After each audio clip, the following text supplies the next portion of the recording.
Bonjour à tous, je suis Léa. Et moi, c'est Lorlaï. Nous sommes heureuses de vous accueillir dans ce nouvel épisode de I Am an Equestrian. Dans ce podcast, nous échangeons avec des professionnels de la filière équestre autour de discussions longues pour découvrir leur parcours, leur histoire et comprendre comment ces personnes inspirantes ont réussi à transformer leur passion en métier. Tous nos épisodes sont disponibles à l'écoute de façon permanente sur vos plateformes de streaming habituelles ainsi que sur le site internet et l'application de notre partenaire Lépron. Nous revoilà, tout juste une semaine après la première partie de cet épisode avec Marie Pellegrin. Vous l'avez compris, lors de notre première conversation avec Marie, c'était à Cluny, nous n'avions pas pu balayer tous les sujets faute de temps ce soir-là. Un peu frustrés, on a alors décidé de retrouver Marie chez elle un soir pour enregistrer un complément d'épisode. C'est la première fois qu'on fait ça et c'est aussi la première fois qu'on déroge à la fréquence bimensuelle de I Am an Equestrian. Pour vous proposer ce mois-ci, non pas 2, mais 3 épisodes. Alors surtout si ça vous plaît, et si vous aimeriez avoir accès à plus d'épisodes et à des compléments ou des updates d'épisodes existants, faites-le nous savoir. J'en profite pour glisser un petit mot à l'attention de Marie, qui a brillé pendant le Grand National de Cluny le week-end dernier, en terminant notamment à la 2e place du Grand Prix. Alors Marie, bravo, mais surtout merci. On attend vos commentaires, et pour l'heure, je vous souhaite une très belle écoute. Cet épisode est enregistré grâce au soutien d'Equivalet, le haras national de Cluny. Il s'agit d'un groupement visant à promouvoir et valoriser la filière cheval. Pour ce faire, une multitude d'activités adaptées à tous les publics sont proposées sur les différentes installations de la ville. Le haras national de Cluny, dont les activités sont désormais liées à la valorisation culturelle et touristique du lieu par le biais de visites guidées, spectacles et autres animations variées, les terrains de compétition qui accueillent chaque année environ 80 journées de manifestations sportives ou liées à l'élevage, toutes les disciplines et tous les niveaux de compétition y sont représentés. Le site dispose également d'un hippodrome qui accueille 6 réunions de courses par an et permet l'organisation de concours complets. Le centre équestre qui propose des cours d'équitation pour tous les niveaux et tous les âges. Et enfin, le centre de formation au métier de l'enseignement de l'équitation baptisé Equivalet Academy. Focus sur Equivalet Academy qui propose 3 diplômes aux cavaliers souhaitant transmettre leur passion. Animateur d'équitation, BPGEPS, activité équestre et un DGEPS sport équestre. À quoi s'ajoute une section sport-études en partenariat avec le lycée de la ville. Ainsi, ce sont quelques 50 élèves qui, tout au long de l'année, se forment pour devenir les moniteurs et coachs de demain. Entre cours théoriques et pratiques, ils bénéficient d'intervenants variés et reconnus qui leur apportent un véritable bagage afin de les préparer au mieux à leur futur métier. Dans le cadre de leur formation, ils peuvent notamment profiter de toutes les infrastructures d'Equivalet. Si vous souhaitez vous aussi intégrer l'académie, les recrutements ont lieu tout au long de l'année. La rentrée des AE et BPGEPS a lieu en septembre et celle des DGEPS en janvier. N'hésitez pas à vous rendre sur le site equivalet-haras-cluny.fr pour plus de renseignements. Equivalet est également présent sur les réseaux sociaux, retrouvez-les sur Facebook, Instagram et LinkedIn. Allez, c'est parti. Bienvenue dans I Am an Equestrian, le podcast. Bonsoir Marie. Bonsoir. Bon, c'est la première fois qu'on fait ça. Du coup, nos auditeurs doivent être un peu perdus. Mais on est venu donc à votre rencontre chez vous à Lyon, cette fois pour enregistrer un petit complément d'épisode. Parce que suite à ce premier enregistrement, on a trouvé qu'on n'avait pas assez creusé certains sujets. Donc, nous revoilà pour une suite. Donc, on a parlé de beaucoup de choses dans le premier enregistrement. On a parlé de l'enseignement, on a parlé de la place de la femme dans le sport, on a parlé du modèle économique, on a parlé de nombreux sujets. Mais il y avait notamment une question, et on va rentrer dans le vif du sujet assez rapidement. Il y avait une question qu'on vous a pas posée parce que ça s'est pas présenté à ce moment-là. C'est l'histoire très singulière qui vous est arrivée, qui est celle de l'incendie, dans lequel vous avez perdu votre jument de tête il y a quelques années maintenant. Pour ceux qui ne resituent pas, c'est un événement dont on a eu l'occasion de parler avec plusieurs de nos invités, dont Philippe Rosier notamment, puisqu'il s'agit donc de l'incendie qui a ravagé et brûlé les écuries de l'espace Rosier il y a quelques années maintenant. Donc on aimerait bien que vous nous en parliez parce que ça a dû être un événement évidemment très difficile à vivre et surtout, comment est-ce que vous êtes reconstruite après ça ? Alors oui, c'était vraiment quelque chose de traumatisant et marquant. J'avais 21 ans, je sortais des Jeunes Cavaliers et je rentrais en équipe de France senior. J'avais eu l'occasion de faire La Baule, Bercy, enfin vraiment, j'avais une jument assez incroyable qui avait de l'âge et un autre cheval de Grand Prix, Cabré-Ibarra. Donc c'était Si Joli et Cabré-Ibarra et mes chevaux allaient 2 fois par an à la clinique de Grosbois pour faire un check-up. Et comme le check-up s'est terminé très tard, ma groom ne voulait pas redescendre jusqu'à Marlieu, donc les écuries de Hubert Bourdi. Et elle me dit, je vais prendre 2 box chez Rosier, et comme ça, je pars très tôt demain matin. Et je lui dis, très bien, fais comme ça, enfin, il y a aucun problème. Donc les chevaux avaient fait leur check, Si Joli, 16 ou 18 ans, j'ai un trou de mémoire, mais était en pleine forme, enfin, c'était vraiment un roc. L'autre cheval aussi.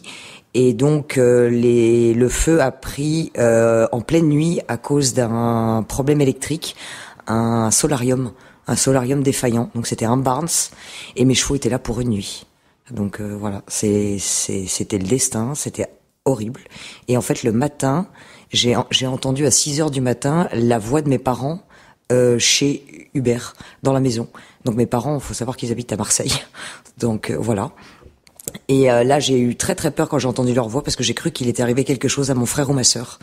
Et en fait, quand je suis descendue, mon père était en pleurs, il n'arrivait pas à me parler et c'est ma mère qui me disait il y a plus de chevaux. Et elle n'arrivait plus à parler non plus, elle pleurait et je comprenais pas et je demandais où était ma groom Ben et je disais mais Ben comment elle va, mais je comprends pas, qu'est-ce qu'il y a. Et puis là, ils ont réussi à m'expliquer, il y a eu le feu aux écuries et les chevaux sont morts. Donc là, le choc, mais choquée. J'arrivais plus à parler, je comprenais pas, je voulais pas comprendre. Et une fois le choc passé, la douleur. Alors encore une fois, je veux dire, c'est évidemment il y a des gens à qui il arrive des choses bien plus graves. Mais voilà, quand on a 21 ans, qu'on a une jeune fille, qu'on aime ses chevaux, le monde s'écroule. Et ça a été très très dur à me reconstruire après. Hubert m'a prêté quelques chevaux à monter. Après, nous avons fait l'acquisition de d'autres jeunes chevaux et j'avais l'impression de trahir les miens si je les aimais. C'était un peu bizarre comme sentiment. J'arrivais pas à m'attacher. Je me disais c'est pas possible. Je peux pas les aimer. J'ai pas le droit. Je trahis les autres. Et je me suis vraiment retrouvée au fond du trou. J'ai mis très longtemps à me reconstruire, à retrouver les bons chevaux, quelques achats un peu malheureux, et jusqu'à Ice Danker. Voilà, une petite jument de 6 ans, Alzane, un coup de foudre. Et c'est elle qui m'a vraiment réouvert le cœur sur mes chevaux. Comment on fait quand on a 21 ans, qu'on est en train de construire sa carrière et on sait combien c'est difficile aussi de construire une carrière, d'avoir les bons chevaux, de les garder, de les faire performer. Comment on fait quand on repart de zéro comme ça ? On travaille, on recommence. Après, voilà, il y a une histoire financière. Donc l'assurance, mon père s'est battu vraiment contre les assurances. Hein. Bien sûr, absolument rien contre les Rosiers. Il n'y était pour rien. C'était un drame immense pour eux. Et donc mon père a eu gain de cause pour une certaine somme, mais on est très très loin des sommes de chevaux de Grand Prix. Et quoi qu'il arrive, on a toujours acheté des jeunes chevaux. J'ai toujours fonctionné comme ça. Et donc, on a recommencé. On recommence et on est patient jusqu'à ce que ça revienne et jusqu'à ce qu'on puisse refaire des Grands Prix.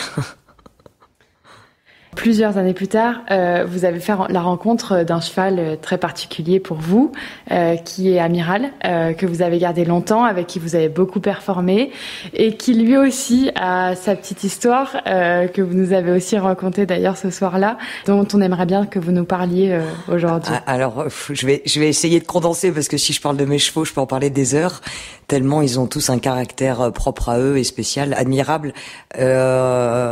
C'est mon ex-beau-père, Gerhard Etter, qui me l'a trouvé en Allemagne. Et c'était un cheval qui faisait des toutes petites épreuves, qui sortait vraiment de nulle part. Et quand je suis allée l'essayer, un soir il m'appelle, il me dit demain matin, on part, j'ai trouvé ton cheval. Et on a fait 8 heures de route pour arriver dans une écurie avec un cheval attaché à un vent, un cheval énorme, pas ferré derrière, pas tondu. Et là je me suis dit, mon Dieu, qu'est-ce que c'est que ça ? Et en fait, quand le cheval s'est tourné, j'ai vu ses yeux, j'ai vu sa tête, et pareil, coup de foudre, immédiat, j'ai vu ses yeux, j'ai dit je le veux. Et après j'ai commencé à trotter, galoper, sauter, enfin il était déjà acheté. Je voyais qu'il y avait quelque chose. Il a fait quelques fautes, mais il a toujours corrigé. Et la puissance qu'il dégageait, la puissance et la sérénité et l'intelligence. C'est vraiment, il fait partie des chevaux très rares et des chevaux à part. Et donc admirable, j'ai fait toute équipe de France, équipe suisse mais il a eu malheureusement des coliques très graves. Il a été opéré et j'avais jamais eu de chevaux en colique ou de chevaux opérés de coliques. Et donc voilà, je pensais que c'était normal qu'il souffre un peu, et en fait il était en péritonite. Et donc un samedi soir, évidemment, sous des trompes d'eau, mon groupe m'appelle tout de suite, appelle la clinique, faut l'emmener. Il se jetait par terre, c'était affreux, mais choquant. Et j'étais avec donc Daniel Ether, avec mon père qui était là, et avec mon groom, chercher le petit camion, le cheval se jetait par terre, c'était une horreur. On est allés tous ensemble à la clinique. Et ils l'ont tellement sédaté pour l'ausculter que quand ils ont dit OK, il faut ouvrir, la sédation plus la narcose, le cheval a fait un arrêt cardiaque. Et donc arrêt cardiaque sur la table d'opération, un cheval normalement, un cœur de cheval ne repart pas. Et là le vétérinaire regarde mon ex-mari et mon père et dit voilà. Et là Daniel a eu le réflexe de sauter dessus avec les genoux et le cœur est reparti. Donc là mon père tout de suite qui regarde le vétérinaire qui dit allez continuez. Et ils ont continué. Moi, je servais à rien. Je pleurais dehors. Je ne servais à rien du tout. Et le cheval après s'est remis. Il était censé ne pas survivre. Il était censé ne plus jamais sauter. Après, il était censé ne plus vraiment sauter haut. Et pour finir, il a tout ressauté. Mais ça a pris 2 mois. J'y allais tous les matins, tous les soirs, et mon groom y allait à midi. La clinique était à 20 minutes des écuries. Donc moi, j'allais quand même tous les matins à 5h30 ou 6h du mat avec un sac dans les champs pour aller chercher de l'herbe. Parce que les vétérinaires m'avaient dit que c'était bien pour le cheval, c'était bien pour le transit. Je pense qu'ils voulaient juste me faire plaisir parce qu'ils savaient que le cheval allait mourir. Mais bon, moi je l'ai fait matin et soir et je faisais comme si c'était sûr qu'il allait vivre. Je le brossais, je lui mettais des bandes alors qu'il était cadavérique. C'était un cheval d'1m80 qui fait quand même 700 kilos normalement. Il était dans un état, c'était vraiment, c'était affreux. Et en fait, il y a un matin, je suis arrivée à la clinique et là, j'ai un pas, je marche un peu avec les talons, donc on m'entend arriver de loin. Et le cheval m'a appelé. Et c'est ce jour-là que je me suis dit, c'est bon, c'est parti. Et donc après, gagner le Grand Prix d'Oliva, le dernier Grand Prix. Donc là, directement en rentrant d'Oliva, je suis allée à la clinique, j'ai posé la coupe parce que donc Admirable était l'idole de la clinique et tous les élèves vétérinaires, enfin toute la clinique était vraiment tellement heureux de voir le cheval comme ça. Ils avaient tous les larmes aux yeux quand je suis arrivée avec le champagne, la coupe, tout. Enfin, et après évidemment le cheval est 3e du Grand Prix de Calgary. Donc ça c'est pas rien. Ça c'est fou, et je l'ai pris comme si il me redonnait. Calgary c'est autre chose. Calgary c'est un autre sport. Je pense que c'est comme Aix-la-Chapelle, j'ai jamais eu la chance de faire Aix-la-Chapelle. C'est un de mes rêves. Et Calgary, c'est un autre sport, c'est impressionnant, c'est énorme. Alors moi, je suis petite, j'ai l'habitude de voir les barres hautes, mais là, je passais carrément sous tout le parcours avec la bombe. Hein. Donc là, c'était assez flippant. Et de monter un cheval pareil dans une épreuve pareille, c'était fou. Et donc 3e du Grand Prix. En plus, Silana, la jument que j'avais vendue à Reed Kessler, était 2e. Donc voilà, j'avais mes 2 chevaux qui étaient dans les 3 premiers du Grand Prix. Et du coup, après à la conférence de presse. Voilà, tout le monde parlait de l'argent de Calgary, du Grand Prix de Calgary, et moi quand j'ai été interviewée, je disais en fait voilà, outre l'argent, outre la notoriété de ce Grand Prix, c'est l'histoire de mon cheval. Et donc là quand j'ai raconté l'histoire du cheval, là il y avait tous les journalistes qui pleuraient. Parce que le cheval, voilà, il était quand même plus d'1 an avant, il était quand même en arrêt cardiaque sur une table d'opération. Donc c'est quand même fou quoi. Et au moment où vous allez à la clinique tous les matins, déjà en partant du début, au moment où vous décidez de l'apporter en clinique, de le faire opérer et ensuite de lui assurer les meilleurs soins, de le panser, d'aller lui donner de l'herbe, de couper de l'herbe, de vous lever tôt, etc. Là, il est même pas question en fait de préserver votre avenir sportif. Sauver le cheval. Voilà, vous avez même pas l'idée que vous faites tout ça pour reprendre la compétition. Mais jamais. Déjà, il devait pas vivre. Il y a 2 opérations en 2 semaines sur un cheval de cette taille-là, de cet âge-là. Je pensais même pas à ça. Je voulais qu'il vive. Je voulais qu'il vive. Admirable, il fait partie de la famille. Il a vu mon fils grandir. Mon fils jouait tout le temps dans le box avec. Là, il est à la retraite dans l'écurie active des écuries de l'Isor en Normandie. Enfin, j'ai une vidéo avec mon enfant qui fait la taille de la tête de Admirable. À l'époque, c'est fou. C'est un cheval qui fait partie de la famille. Ça soulève la question qu'on vous a pas posée et que je voulais vous poser. Dans une vie de sportif, on sait ô combien la performance et le résultat et l'ambition sportive est importante. À quel moment on arrive aussi à mettre cette ambition sportive de côté pour faire prévaloir le bien-être de nos chevaux, pour faire prévaloir l'éthique animale et tout? C'est très dur. C'est très dur. Ça m'a valu des petits soucis. Parce que voilà, je veux dire, on est dans une équipe, on fait du haut niveau, il y a le côté financier, on peut pas en faire autrement, c'est comme ça. Et c'est mon métier. Donc les chevaux doivent performer, les chevaux doivent être vendus pour que je rachète des jeunes chevaux, pour que je puisse vivre de mon métier. Mais c'est difficile de faire le juste milieu. Moi, mes chevaux ne sont pas à vendre à tout prix, et ma carrière sportive n'est pas à n'importe quel prix non plus. Voilà, encore une fois, j'ai dû taper du poing sur la table et dire non. Pour faire plusieurs fois de suite Coupe Grand Prix quand j'étais en équipe suisse. Voilà, je me suis valu un peu les foudres. Je comprends, eux, ils sont pas là ils sont là pour les performances, pour les résultats. Je comprends. À aucun moment c'est une critique. Mais moi, c'était mon cheval, il avait 15 ans. Il avait survécu à tout ça. Et voilà, c'était non. Je l'assume. Je l'assume complètement. Et j'ai dit non. Parce que sinon, aussi, quand on dit il y a un juste milieu à trouver, c'est vrai que voilà, on sait qu'il y a des abus à très haut niveau, tellement d'enjeux, tellement d'argent, tellement de titres, de victoires. Et après, on sait aussi que les cavaliers, il y a plein de propriétaires, ils ont beau dire qu'ils aiment leurs chevaux, il suffit que le cavalier fasse 4 fois 4 points, ils disent non, ça suffit, on en a marre, on va le donner à quelqu'un d'autre. Je veux dire, ça arrive souvent. Je veux dire, là, je vous apprends rien. Donc, il y a beaucoup de pression. Il y a beaucoup de pression de toutes parts. Mais après, voilà, c'est pas à n'importe quel prix. Et ça, c'est sûr qu'il n'y a pas assez de contrôle. Il faut être beaucoup plus dur, je trouve. Sur notamment les cartons jaunes, les cartons rouges, ils existent, on les donne jamais. Que ce soit des comportements à pied ou à cheval, hein. Il n'y a pas que sur les chevaux que les comportements ne vont pas. Il n'y a pas que dans notre monde que les comportements vont pas. Mais si tout le monde prend l'habitude de rien dire, il va rien se passer. Et il n'y a rien qui va changer. Donc voilà, moi je trouve qu'il y a des comportements avec les chevaux ou avec les gens qui sont inadmissibles. Et voilà, il doit y avoir beaucoup plus de contrôle. Ça, c'est sûr. Je vais m'approcher du coup petit à petit de la question du système économique, parce que vous y venez un peu. Quand on est un jeune cavalier performant, qui va commencer à faire les Coupes des Nations, intégrer les jeunes caves, l'équipe senior, etc., qui doit construire son système sur des propriétaires pour l'aider à financer le sport. Comment est-ce qu'il trouve le juste milieu, justement, entre préserver la santé des chevaux et la pression qu'il peut avoir de la part de ses propriétaires, de la part de ses sponsors, des gens qui l'entourent, qui sont là pour le sport, finalement? Déjà, préserver la santé des chevaux, ça passe d'abord par la qualité de son équitation. Parce que mieux on monte, moins on fait transpirer les chevaux et moins on les fait souffrir. Ça, c'est indéniable. Donc, et après, je veux dire, des soins de base, un confort de base.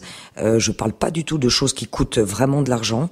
On parle pas des nouveautés, des trucs. Les chevaux, ils ont 4 pattes, 2 oreilles et une queue depuis toujours. Et à la fin, les soins de base, ce sont les mêmes depuis toujours. Donc une bonne alimentation, un bon box, un grand box, la bonne paille, sortir beaucoup dehors, beaucoup auprès. Voilà, il n'y a pas besoin de chichi, il n'y a pas besoin de choses incroyables. Mais c'est surtout après la qualité de l'équitation, la qualité des terrains, évidemment. Ça, c'est obligatoire de nos jours. Et après, savoir cibler un petit peu les concours. Faire un programme. Il y a beaucoup de gens qui n'ont pas trop de plans à long terme. Je vois beaucoup, ils voient trop à court terme. Il faut toujours se mettre des objectifs, court terme, moyen terme et long terme, et faire des comptes à rebours en arrière. Et se dire, maintenant on fait comme ça. Après, c'est aussi de la communication avec les propriétaires. Et tous les propriétaires ne sont pas pareils aussi. Il y a mécènes, il y a propriétaires, il y a beaucoup de catégories différentes. Je voulais aussi rebondir sur une interview qu'on a faite il y a très longtemps maintenant, il y a presque 2 ans. On l'avait enregistrée avec Sophie Dubourg, qui nous disait que c'était très difficile pour un jeune, notamment, je reviens un peu à cet exemple-là, quand il a un bon cheval, un super bon cheval pour aller faire les grands prix et qu'on lui en propose une certaine somme d'argent, finalement, ils sont quand même plutôt obligés de les vendre pour essayer de construire un système. Est-ce que vous, Marie, vous avez été dans ce cas-là? Comment est-ce que vous l'avez construit vraiment votre système et aujourd'hui, sur quoi est-ce qu'il repose? Alors, premièrement, il repose sur une famille de connaisseurs et une famille avec des moyens suffisants pour me mettre le pied à l'étrier. Donc, j'avais, on va dire, pour schématiser, un budget de Formule 3 pour faire de la Formule 1. Mais c'est déjà très très bien, il y en a plein qui ne l'ont pas. La plupart. Donc c'était fantastique. Beaucoup investi d'abord dans les stages justement pour que j'apprenne à monter, pour que j'apprenne à gérer tous ces chevaux-là, toujours dans les meilleures maisons. Et après, toujours acheter des jeunes chevaux, les faire vieillir et les vendre. Là, vous parliez des jeunes cavaliers, comment ils font, jeunes ou moins jeunes, on fait tous pareil. Oui. Non, mais moi, j'ai les reins assez solides que pour permettre que mes chevaux ne soient pas à vendre, mais on peut les acheter. C'est une grosse différence. C'est-à-dire que je les vends si vraiment j'ai un client en face qui arrive avec l'argent suffisant et aussi un client qui me plaît. Je ne vends pas mes chevaux à n'importe qui, à n'importe quel prix. Ça m'est déjà arrivé de refuser une énorme somme à un cavalier parce que je ne pouvais pas, décemment, je ne pouvais pas imaginer mon cheval là-bas. Mais encore faut-il se le permettre. Mais j'ai à chaque fois vendu. Une de Lotin est partie chez Jennifer Gates, c'est Harry Smolder qui la monte. Reed Kessler avait fait l'acquisition de Silana, elle a fait les jeux avec. Silana, je l'ai acheté, elle faisait la 135. Donc c'est des chevaux qu'on forme. Soit c'est des jeunes chevaux, soit comme Silana, c'était 8 ans, ou Casting aussi, je l'ai acheté fin de 8 ans. Mais c'est des opportunités. Sinon, de nos jours, j'ai le budget pour acheter entre 3 et 5 ans des vrais chevaux d'avenir. Parce que les vrais chevaux d'avenir, c'est rare qu'ils passent à travers maintenant. Il y a encore des exceptions, il y a encore des coups de bol. Mais voilà. J'en ai déjà eu quelques-uns des coups de bol. Parce que j'achète très peu de chevaux. J'ai très peu de chevaux et j'essaye d'optimiser à 200%. Donc c'est vraiment du travail, j'essaie de faire du travail de précision, parce que ça demande beaucoup de temps de faire tout ce travail-là. Les chevaux sortent minimum 3 fois par jour. Pareil, voilà, j'ai la meilleure groom, le meilleur maréchal, le meilleur veto, le meilleur ostéo, enfin tout ça. J'ai un cavalier qui m'aide à travailler les chevaux, Johannes Farsk, qui travaille notamment Boréal, parce que Boréal est assez intense à travailler. Et physiquement, en piste, ça va, mais pour travailler sur le plat, elle est infatigable. Et donc, c'est tout un système qui est mis en place pour optimiser un maximum, pour évidemment vendre le plus cher possible. Mais pas n'importe qui. J'ai le luxe de pouvoir choisir mes clients. Ce qui m'amène maintenant, c'est parfait, à parler de Boréal. Donc Boréal de Fontcombe, votre jument actuelle de tête. Et justement, entre les 2 enregistrements, c'est passé quelque chose d'assez plaisant pour vous. Oui. Premier Grand Prix 5 étoiles avec Boréal, classé à 4 points. Est-ce que vous pouvez nous parler un petit peu d'elle? Alors, encore une fois, Boréal, coup de foudre. Comme je disais avant, j'achète très peu de chevaux. Et à chaque fois que je me suis fait un petit peu forcer la main, ça n'a jamais été. Je crois 80, j'avais fait le calcul, je crois 80% ou 85% des chevaux que j'ai achetés ont fait minimum 3-4 étoiles. Mais c'était vraiment, à chaque fois, c'était les coups de foudre. Et les pourcents restants, c'est les boiteux, les accidents, les chevaux morts. Ça m'est arrivé aussi. Et les fois où je me suis trompé parce que voilà, j'ai écouté les autres mais à chaque fois que j'ai eu un coup de cœur, ça ne m'a jamais trompé. Les yeux, le regard. Et Boréal, je l'ai vu à Chalamont dans les 6 ans. Et je regardais les jeunes chevaux et j'étais avec une amie et je vois la jument rentrer au loin au paddock. Et là, je vois une démarche de panthère. Il y avait elle et les autres juste au pas. Et je dis elle, c'est quoi?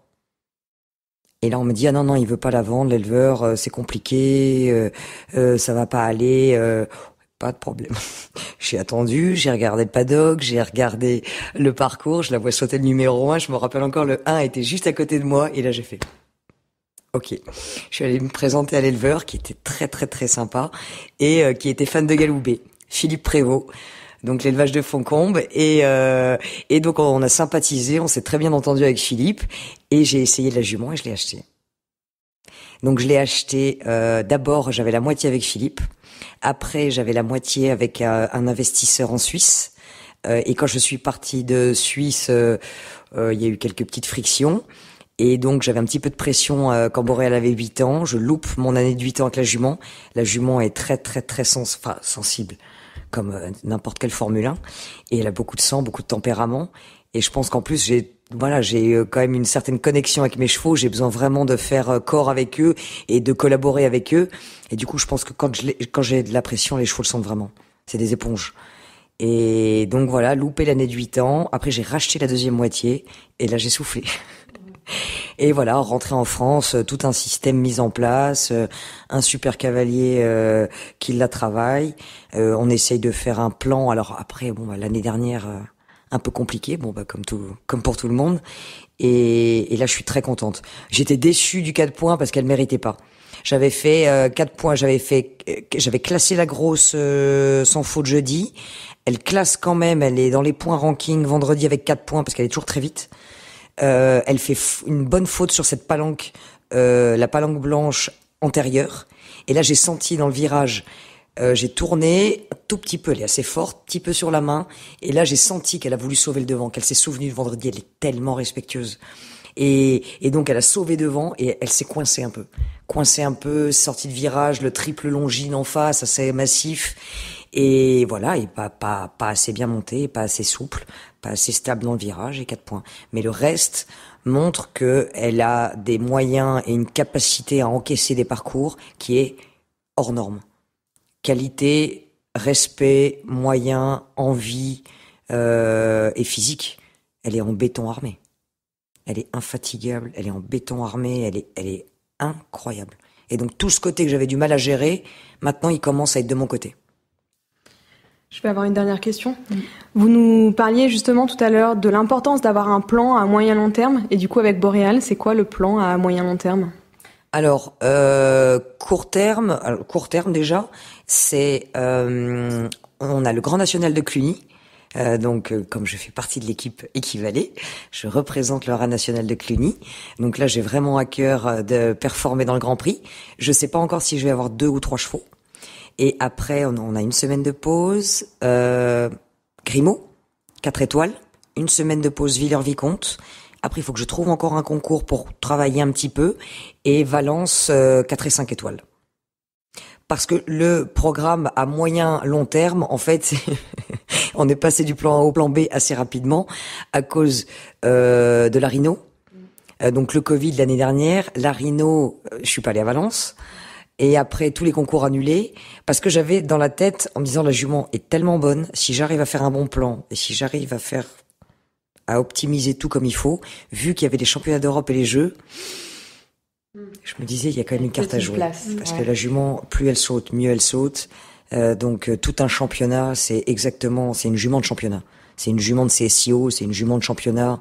C'est pas une jument pour battre Ken Farrington au barrage. Je pense pas, en tout cas, pas tout de suite. Après, c'est l'avenir qui nous le dira, mais c'est vraiment une guerrière.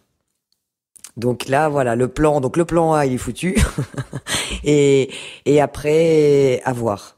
J'aimerais bien faire le 5 étoiles aussi de Lyon. Ça, c'est vraiment mon concours préféré en indoor.